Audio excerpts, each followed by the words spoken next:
Assalamualaikum warahmatullahi wabarakatuh.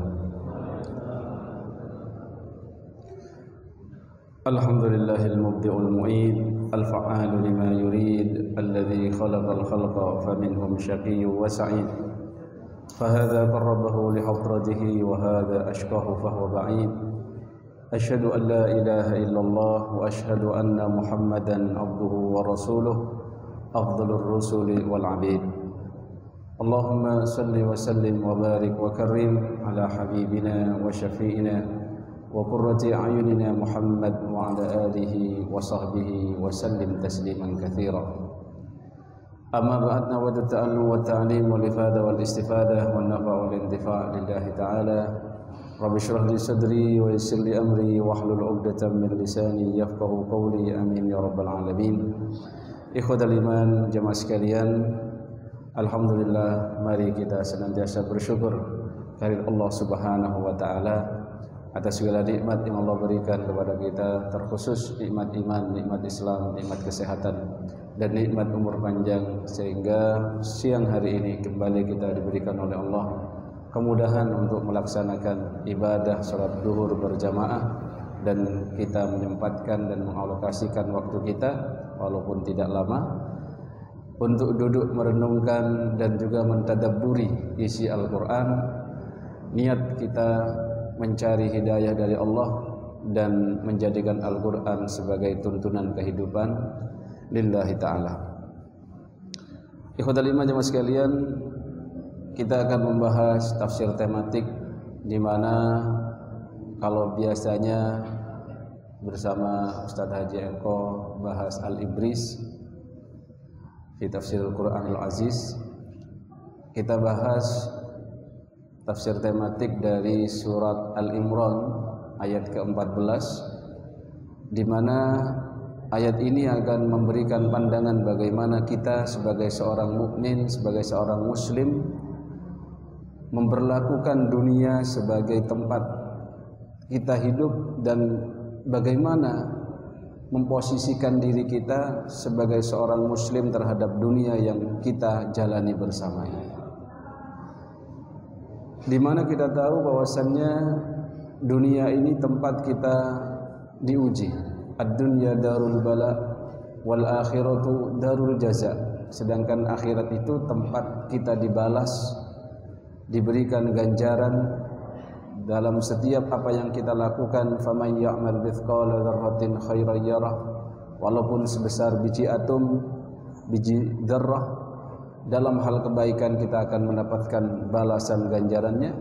Wa may ya'mal mithqala dzarratin syarran yarah, begitu juga tatkala kita melakukan hal-hal yang berkaitan dengan dosa dan kemaksiatan, walaupun sebesar biji dzarrah, maka kita pun akan mendapatkan balasannya di sisi Allah Subhanahu wa ta'ala. Maka penting kita mengetahui apa dunia itu, bagaimana kita bermuamalah dengan dunia itu. Tidak boleh kita membenci 100%, begitu juga tidak boleh kita menjadikannya orientasi kehidupan kita. Sehingga dalam doa itu kita diajarkan untuk berdoa, Allahumma la taj'alid dunya akbar hammina, ya Allah, jangan jadikan dunia itu adalah orientasi yang terbesar dalam hidup kami, ya Allah. Allah Subhanahu wa taala berfirman dalam surat Al-Imran ayat ke-14, a'udzubillahi minasyaitonir rajim. Bismillahirrahmanirrahim. Zuyyina lin-nasi hubbus syahawati minan nisa'i wal banin wal qanatiril muqantarati minadh dhahabi wal fiddah wal khaylil musawwamati wal an'ami wal harth, dzalika mata'ul hayatid dunya wallahu 'indahu husnul ma'ab. Di mana artinya adalah zuyyina, dijadikan indah kepada manusia ini, hubbus syahwat, kecondongan, kecintaan terhadap nafsu syahwat, minan nisa, berupa wanita, wal banin, dan anak keturunan, wal qanatiril muqantarah, dan juga harta yang banyak, minadh dhahabi wal fiddah, dari emas dan perak, wal khailil musawwamah, dan juga tunggangan kuda yang bertanda, wal an'am, dan hewan-hewan ternak seperti sapi, kambing, dan lain sebagainya, wal harth, dan sawah ladang.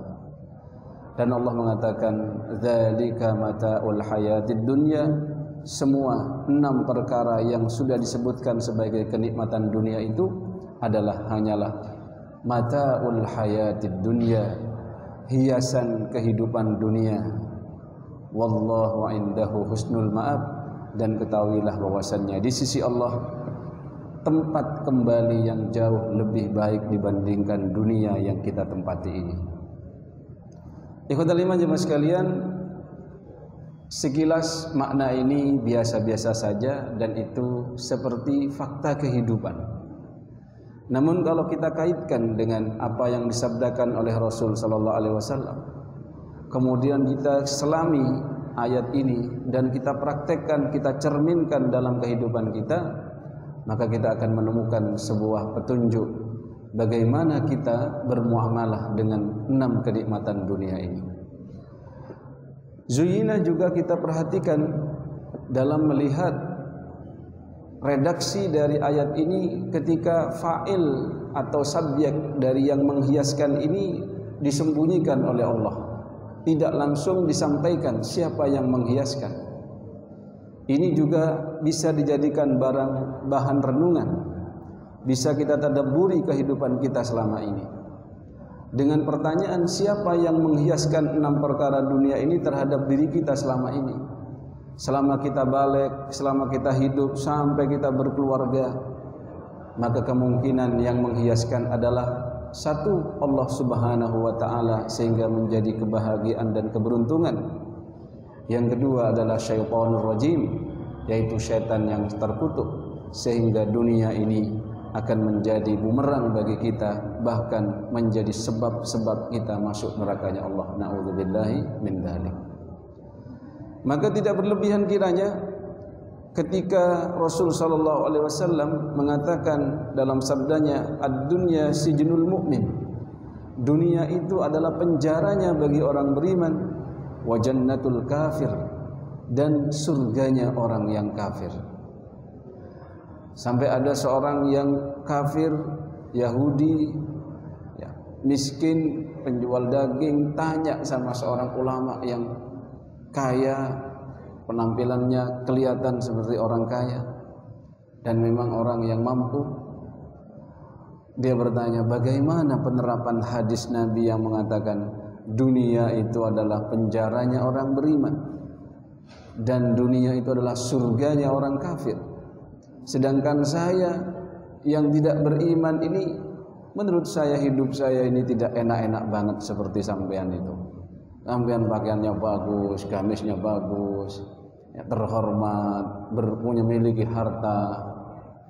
Lalu disampaikan, kalau seorang yang kafir ini adalah orang yang kaya raya, orang akan tertipu, mengatakan hebat banget nih orang kafir.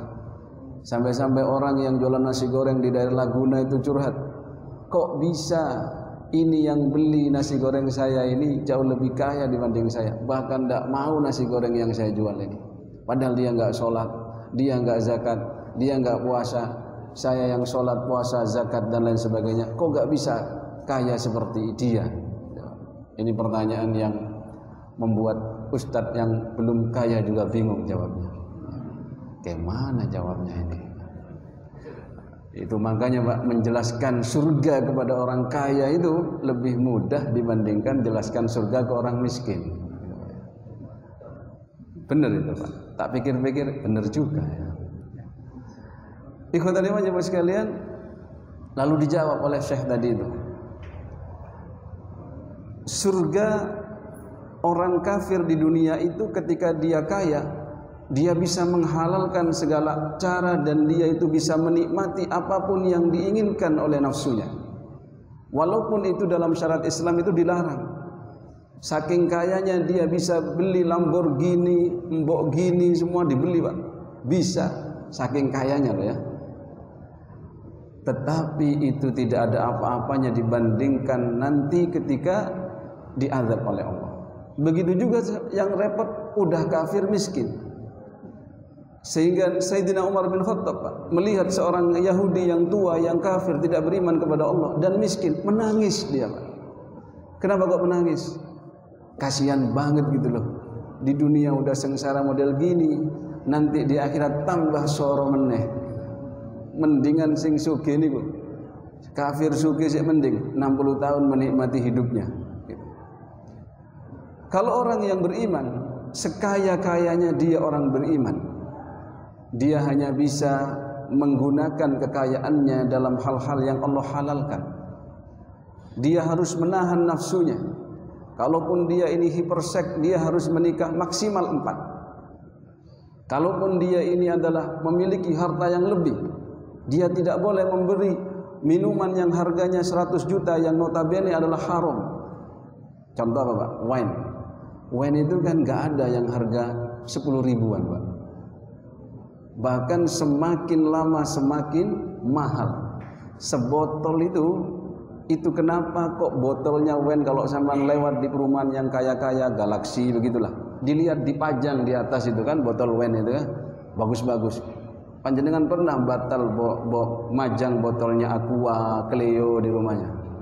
Enggak pernah Pak. Karena panjenengan enggak merasa bangga bisa minum dari air botol itu. Ketika orang itu bangga dengan, nih loh saya ini kaya, minuman saya aja itu harganya ratusan juta. Apalagi yang saya pakai gitu. Minuman saya yang jadi kencing 100 juta. Itu orang kafir Pak. Tapi orang beriman tidak bisa seperti itu. Dan menjadi sebuah kewajaran bagi mereka menikmati hidup ini sepuas-puas mereka sebelum mereka dicabut nyawanya oleh Allah. Sedangkan orang beriman, kalaupun dia kaya, nggak bisa menggunakan hartanya kecuali kepada hal-hal yang halal. Harus menahan nafsunya. Bahkan yang bagus orang kaya itu tidak diketahui oleh orang-orang sekitarnya. Kalau bisa seperti Nabi SAW, sederhana penampilannya, pakaiannya yaitu itu saja dalam artian tidak mencolok di hadapan manusia. Tapi yang membedakan kaya antara satu dan yang lain adalah banyaknya infak, banyaknya zakat, banyaknya sedekah yang dia keluarkan. Itu orang kaya yang benar Pak. Bukan yang konten saja kayanya itu. Kalau konten jadi orang kaya, kalau nggak konten miskin, gitu ya. Itu repot. Makanya panjenengan kalau seumpama kaya, apalagi PNS di sini, jauh usah terlalu kelihatan. Nanti suudon orang. Iku ngentit tekon dia, kok sugih. Wong gaji UMR iso nggawa Lamborghini, gitu ya. Mending diam-diam saja Pak. Kemudian di kota lima jemaah sekalian, semiskin-miskin orang kafir, semelarat-melaratnya orang kafir di dunia ini akan lebih sengsara hidupnya di akhirat nanti ketika dia mendapatkan azab. Begitu juga sekaya-kayanya orang beriman. Kenapa kok dimanakan dunia ini tetap menjadi penjara bagi dia? Sekaya-kayanya orang beriman, nikmati dunia seenak-enaknya, gak ada apa-apanya dibandingkan kenikmatan di surga nantinya tatkala diberikan oleh Allah Subhanahu wa taala. Ini masih intro dari pemanasan surat Al-Imran ayat 14. Sebelum masuk Pak, biar lebih nges gitu ya, masuk ayat itu. Maka ikhwatal iman, ketika dikatakan zuyyina lin-nasi hubbus syahawat, dijadikan indah pada diri manusia itu kecintaan terhadap nafsu syahwat, minan nisa kepada lawan jenisnya, laki-laki kepada wanita, sehingga jikalau 6 perkara dunia yang sudah disebutkan oleh Allah ini ternyata kita dapatkan yang menghiaskan adalah Allah, maka bersyukurlah panjenengan semua, terimalah dengan lapang dada, kemudian ya Allah jangan hilangkan nikmat ini, karena kelak nikmat ini akan dipertanyakan di hadapan-Mu.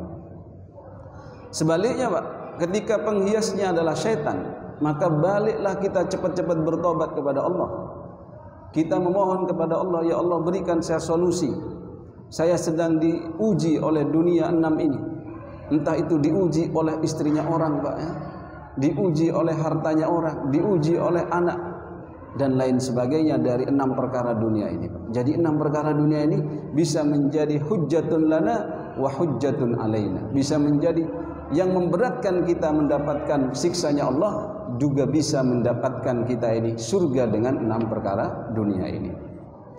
Maka yang perlu digarisbawahi adalah pertanyaan kecil yang harus kita tanyakan dalam hati kita, apakah 6 perkara dunia ini dihiaskan oleh Allah atau oleh syaitan? Jikalau satu di antara 6 ini atau 2 di antara 6 ini menjadikan panjenengan lebih dekat kepada Allah, lebih nyaman dalam beribadah, maka bersyukurlah. Sebaliknya, kalau 6 perkara ini membuat kita jauh dari Allah Subhanahu wa taala, maka ini perlu kita taubati. Ikhwatul iman jemaah sekalian, jangan pernah menyalahkan orang yang mencintai dunia, karena memang itu adalah tabiat dari manusia itu sendiri. Yang disalahkan adalah ketika manusia itu sudah diperbudak oleh manusia, diperbudak oleh harta. Contoh, saking senengnya karo cewek niku Pak, kalau kisah-kisah di klasik dalam hadis itu, sampai ada seorang ulama itu yang murtad gara-gara suka sama cewek, saking cantiknya cewek itu Pak. Lah itu kenapa panjenengan bersyukur kalau punya istri nggak begitu cantik? Ya. Alhamdulillah, fitnah dunia lewat katanya satu ini ya. Saya justru bersabar terus Pak, lihat istri saya sabar. Ya nggak gitu juga Pak ya. Memang menikah itu ada yang mendapat pasangan sabar dan syukur. Ya. Ada syukur dan syukur, ada sabar dan sabar. Makanya kalau habis nikah sampean nyoba ngaca dulu. Ayo Dik, kita ngaca bareng. Sing ruwet sampean muttafaqun alaih elek jarene wong, sing situ muttafaqun alaihi wahyu. Soalnya pernah ada cerita sing wedok wahyu, sing lanang niku gak patek ganteng alias elek gitu. Terus ayo Mas kita ngaca bareng, nunduk Pak sing lanang niku. Jangan tersinggung Mas, saya hanya ingin mengajakmu ke dalam surga. Surga itu tempatnya orang yang sabar dan syukur. Panjenengan dapat saya banyak-banyaklah bersyukur kepada Allah, dan saya mendapatkan panjenengan akan banyak-banyak bersabar kepada Allah. Gak enak ya. Sing enak niku sampean oleh sabar, nggih sabar minimal lah. Aku sabar deh oleh awakmu gak pate ayu, tapi yo gak loro-loroan, tanganmu yo kasar, sikilmu yo kesebelasan dan lain sebagainya. Jarene sing wedok, aku yo iya Mas, aku yo nek gak kulino ndelok sampean yo sawanen Mas jane. Cuman wis kulino aku, ya wis aku sabar. Sing paling enak Pak, syukur pada syukure. Aku seneng deh, alhamdulillah oleh sampean hiasan dunia cocok karo sabda Nabi, ad-dunya mata wa khairu mataiha al-mar'atus shalihah. Dunia itu hiasan dan sebaik-baik hiasan itu adalah istri yang soleh. Awakmu Dik. Wis ayu, rajin tahajud, dikai duit enggak patek bangkelan, dikai 1 juta iya ae, dikai 2 juta tambah seneng, dikai 3 juta iya, bahkan saulan cukup Dik 500 cukup Mas. Mantap. Tapi Pak iwake kecap ya enggak wani protes bojone, kayak 500 adek protes nang pasar dhewe kok. Saumpamane oleh nyambel kok iso Dik cukup. Ya iya Mas, aku nek sampean kek 500 nang pasar aku ke budale ya rada-rada awan jam 10 gitu. Terus tak tawar, niki sing bosok-bosok niki pinten pek-pek nae. Insyaallah Dik, seneng aku dhewe bojo sampean niku ya. Tak iwak Mas jam 10 wis murah-murah. Apa dibuat? Ojo dibuat Mas tak bawa. Solihah ya Pak. Akhirnya sing wedok ngeten juga, alhamdulillah Mas aku ya seneng dapat panjenengan niku. Aku nek turu sampean tangeni, subuh tahajud sampean tangeni. Kemudian sampean itu aku nek buka aurat sampean tegur. Mangkane cocok panjenengan sama sabdanya Nabi, ad-dunya mata wa khairu mataiha az-zaujus shalih. Dunia itu hiasan dan sebaik-baik hiasan dunia adalah suami yang soleh.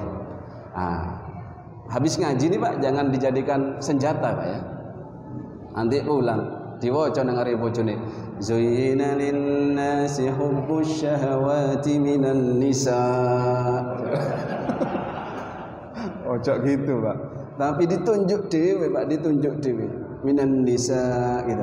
Kira-kira ya Allah, aku ini sudah menjadi hiasan darimu kepada istriku atau dari setan ya Allah? Karena ada Pak, pas belum nikah sama cowok ini baik Pak, dia itu ya gak kakean model gitu lah. Ya kalau dandan secukupnya. Pak dapat nikah sama cowok ini, ya Allah, sing namanya gincu, kurang abang Dik, diabang no gitu. Tambah gak karu-karuan Pak. Ya, maka kita itu kalau baca dalil bercerminnya jangan dijadikan cermin untuk istrinya atau untuk pasangannya. Setiap ngaji itu cermin untuk diri sendiri. Jangan tadi dibacain di depannya terus ditunjuk. Koyokane dek yo, aku salah milih awakmu. Selama ini koyokane awakmu hiasan setan dari ngono. Bahaya. Terus Mas, karepmu apa? Ya tak gelek maneh sing hiasan Allah. Ya jangan begitu. Ya wis Mas, aku iki rubah nek kapan hiasan setan versi kamu, ya apa sampean niku ojo jadi setane gitu. Sampean justru jadi malaikate yang bisa membawa saya ke surga. Pertama itu Pak ya. Dan Nabi sudah mengingatkan kita, ittaqun nisa. Kalau kita belum menikah, pasti Pak, hiasan wanita kepada laki-laki atau laki-laki kepada wanita itu adalah hiasan setan. Sehingga kita solusinya adalah harus banyak-banyak waddul basar. Itu ada perintah dalam surat An-Nur ayat 30 dan 31. Qul lil mu'minina yaghuddu min absarihim. Kemudian yang ayat 31, wa qul lil mu'minati yaghuddna min absarihinna. Gitu. Tapi kalau kita yang sudah menikah, apakah pasti yang menyangkaskan Allah? Belum tentu juga. Tapi peluangnya lebih besar ketika kita mengatakan aku mencintaimu karena Allah dek, seperti yang kita bahas pada yang sebelumnya itu lebih masuk akal Pak dibandingkan anak yang pacaran kemudian aku mencintaimu karena Allah. Mustahil itu ya. Karena nafsu bukan karena Allah. Sebelum qabil tu nikahaha itu hiasan setan, sehingga kalau anak-anak hafalan itu, bahkan kalau mereka yang menghafal Quran atau menghafal hadis atau menghafal apapun, kalau nggak pengen cepat error itu harus kalau berjalan tidak boleh di belakangnya wanita. Karena wanita itu kalau dari belakang semuanya cantik, kalau dari depan tergantung. Iya, setannya godaannya lebih besar. Jadi kalau sampean disalib, cepet nyalip. Jangan malah ngetut ya gitu. Sepeda motoran cepet nyalip, Pak. Jangan malah papi gitu ya. Itu karena itu merusak hafalan, menambah dosa, memberikan fitnah dan lain sebagainya.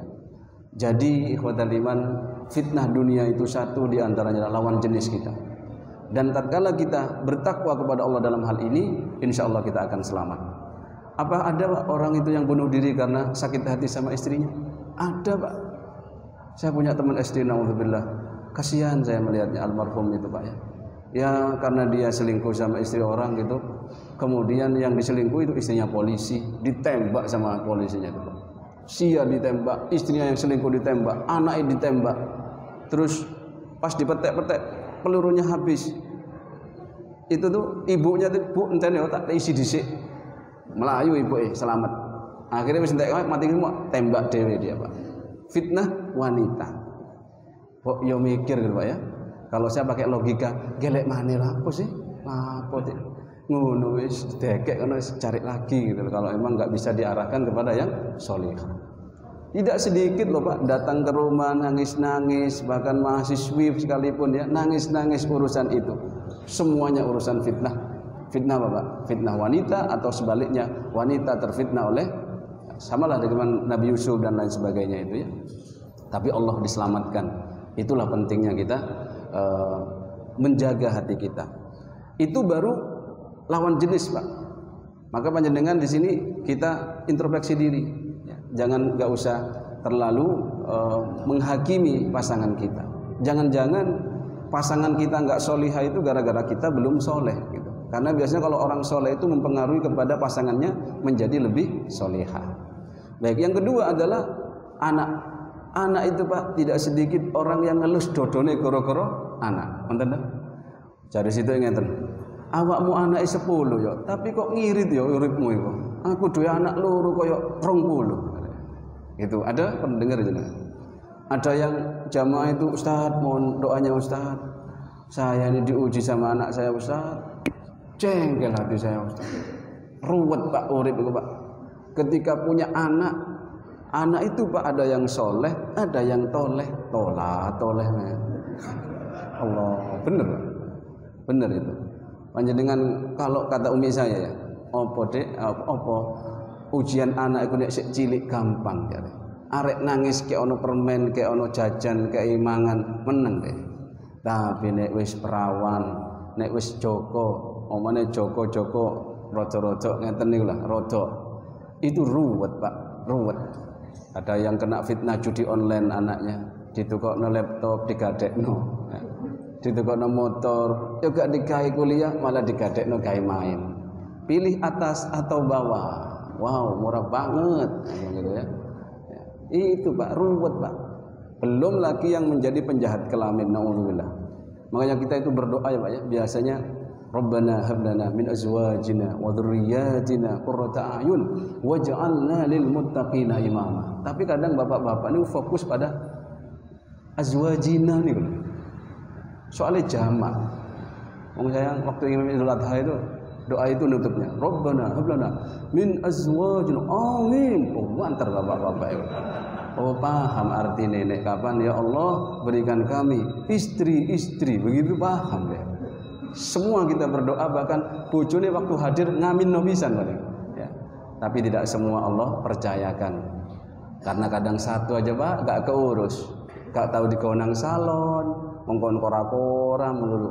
Kora-kora ngepel nyuci, bengi sih dibiarkan tidur, ya tambah legrek gitu loh.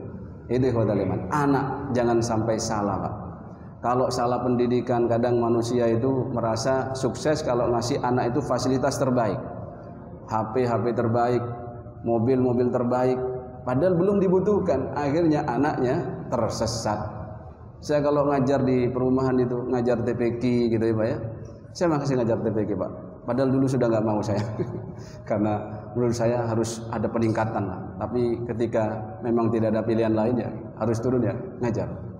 Saya sedih kalau lihat anak kelas 4 baca tilawati aja masih tilawati 2 gitu loh Pak. Kemana bapaknya? Memang bapaknya kaono ternyata, ya. Alias tidak menemukan sosok bapak itu loh Pak. Rengkuat. Bapaknya wonten, tapi kalau sudah cerai gitu, wis gak direken anaknya dibandani ke omane diajak ngaji gitu loh. Anak itu Pak, kalau salah didikan, ya itu tadi jadi fitnah. Kalau sudah dihiaskan oleh setan anak itu, sudah itu fitnah. Gara-gara anak misalkan orang bisa nyolong Pak. Gara-gara anak minta ini dia tidak bisa nurutin, akhirnya dia korupsi. Atau gara-gara anak dia ini bisa melakukan hal-hal yang tidak perlu dilakukan sebenarnya dalam hidup itu. Begitu juga yang lain. Maka kita berdoa kepada Allah, semoga kita diberikan anak-anak yang soleh dan solehah.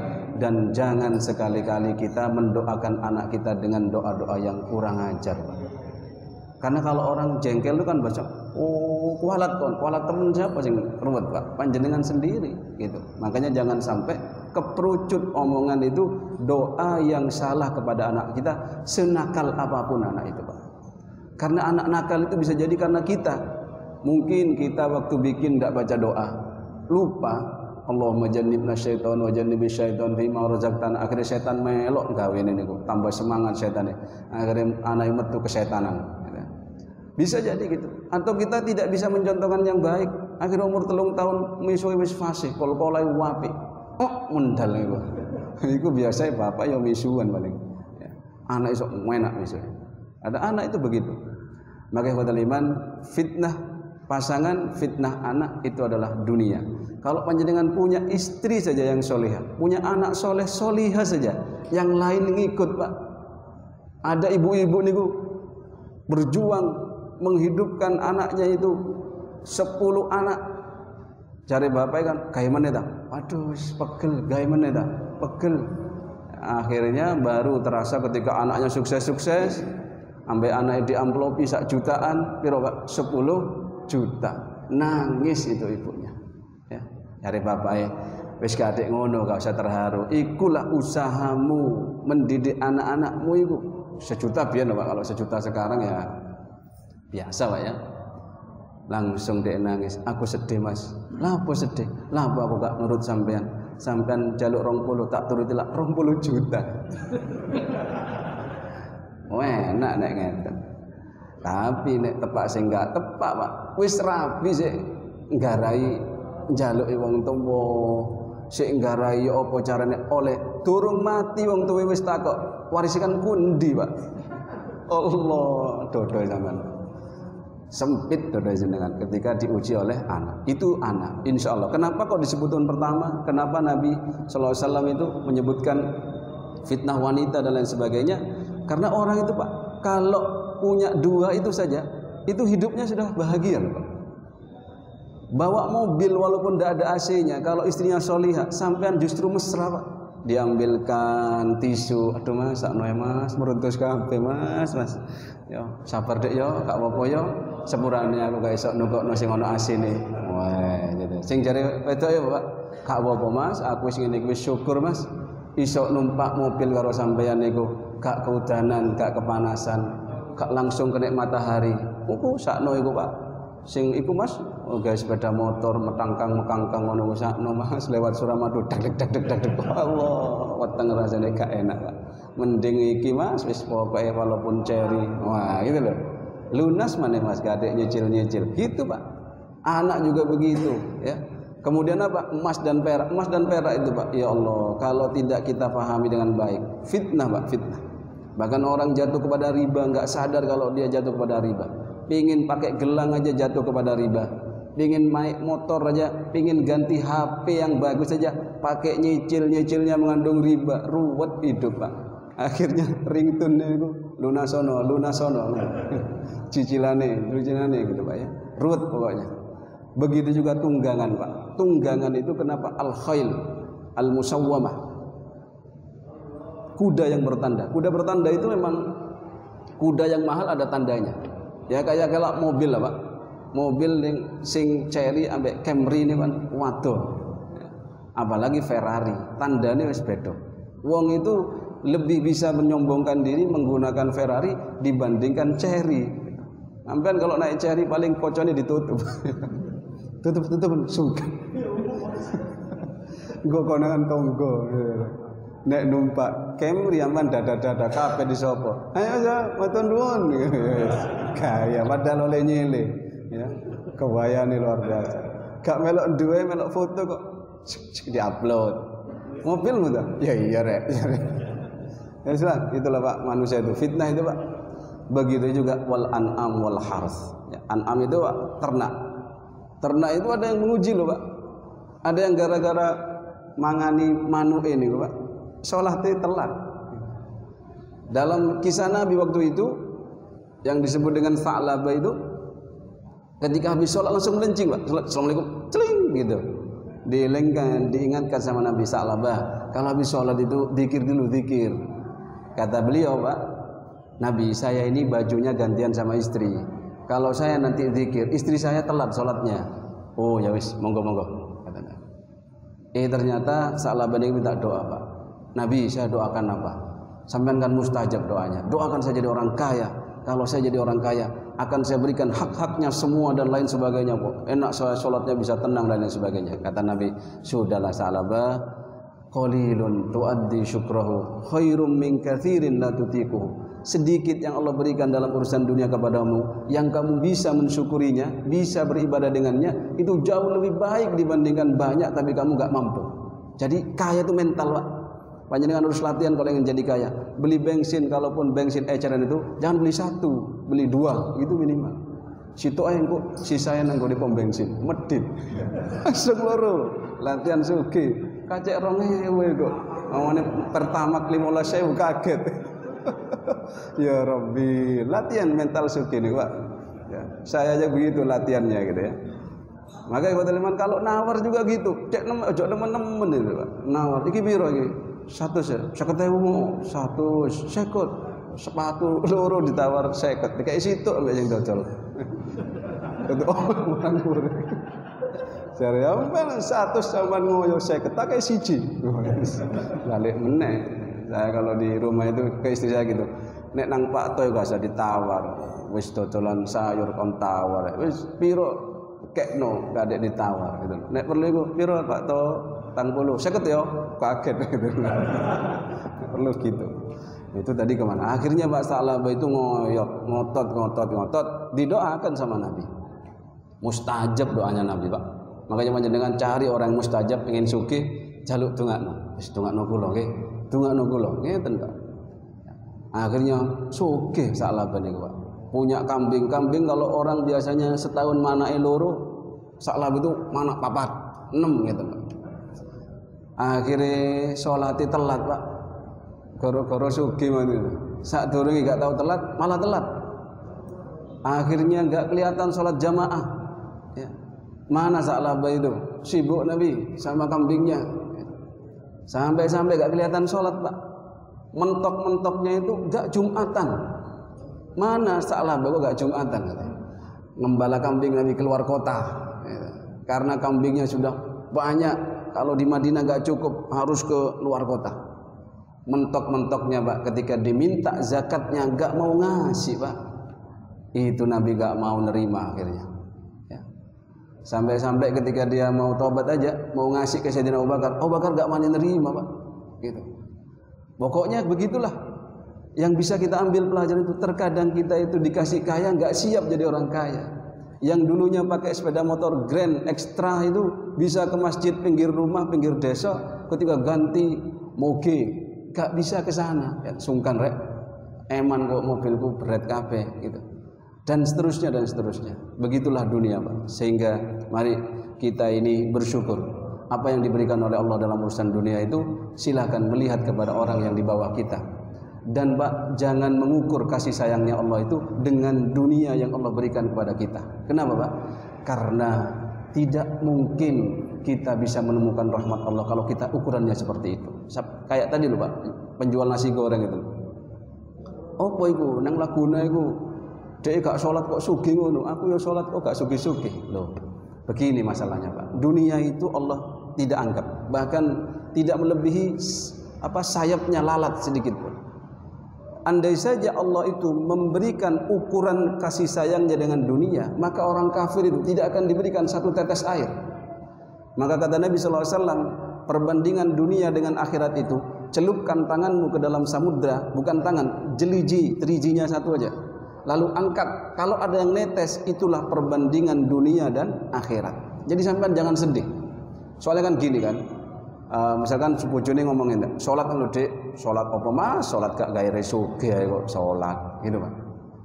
Lho nek sholat niku gak gawe sugih, Pak. Kabeh wong sholat, Pak. Nggih. Kalau kita ini sholat langsung oleh duit transferan 1.000 ben sholat, niku boten enten wong dadi dosen, Pak. Yes. Gak ngajar Pak Ustaz Imam. Dak, lapo sholat ae aku. Mbake duit sing taksi mandek. Lho, gak narik ta? Lah pun narik soro-soro. Sholat ae 1.000. Iku sak siji, nek 500.000. Jadi begitu, Pak. Jangan ngukur seperti itu. Jadi ada orang itu yang memang kaya dan manfaat, ada juga miskin dan sabar, dan juga makomnya masing-masing. Kalau nggak siap jadi orang kaya, justru jangan minta jadi orang kaya. Mendapa jangan minta jadi orang, ya Allah paling sugih gitu. Nah bisa aja, Pak, kalau berdoa, Allahumma ahyina miskinan wa amitna miskinan wa ba'atni ma'az zumratil masakin. Ya Allah, hidupkan aku dalam kondisi miskin, matikan aku dalam kondisi miskin, bangkitkan aku bersama orang-orang miskin. Wani panjenengan donga ngono. Wah, gak donga ngono wis miskin, Pak. Omone donga ngono mustajab ruwet aku jare. Nabi itu orang kaya, Pak, sebenarnya, cuman sederhana dia, mengobati hamba-hamba Allah yang lain. Bagaimana perasaan mereka yang diuji oleh Allah dengan kemiskinan. Intinya kerja bisa sama, tapi hasil bisa beda. Itu misteri dari Allah. Dan rizki itu ada yang ditabur begitu saja, tidak pandang bulu kafir, mukmin, yang penting siapa dia yang mau nyelam ke laut dapat mutiara. Dan juga ada rizki yang tidak pernah kita minta, pasti Allah beri. Dan rizki itu juga tidak akan kita tinggalkan sampai-sampai kita tidak akan mati, kecuali rizki itu sudah diberikan semua oleh Allah Subhanahu wa ta'ala. Intinya tidak usah ruwet urusan rizki, yang penting akhiratnya diutamakan. Orang yang dipermainkan hidup itu adalah orang yang mengejar dunia tapi melupakan akhiratnya. Kerja gak sholat. Saya itu ngenes gitu, Pak, kalau lihat gitu. Nek kerja sebulan 1 miliar mending. Wis nguli gaji paling 150.000, ya wis gak sholat, gak poso dan lain sebagainya. Eman, Pak. Apalagi cuman gak jelas gitu, Pak. Semoga kita diberikan oleh Allah kemudahan untuk bisa menempatkan dunia ini tidak pada hati kita, tetapi di tangan kita saja. Kalaupun diberi banyak, maka jangan lupa berbagi. Kalaupun diberi sedikit, maka jangan sampai menjadi orang yang hilang harga diri. Mohon maaf atas segala kekurangan. Semoga menjadi ilmu yang manfaat, khususnya bagi yang menyampaikan. Subhanakallahumma wa bihamdika asyhadu an la ilaha illa anta nastaghfiruka wa natubu ilaik. Wassalamualaikum warahmatullahi wabarakatuh.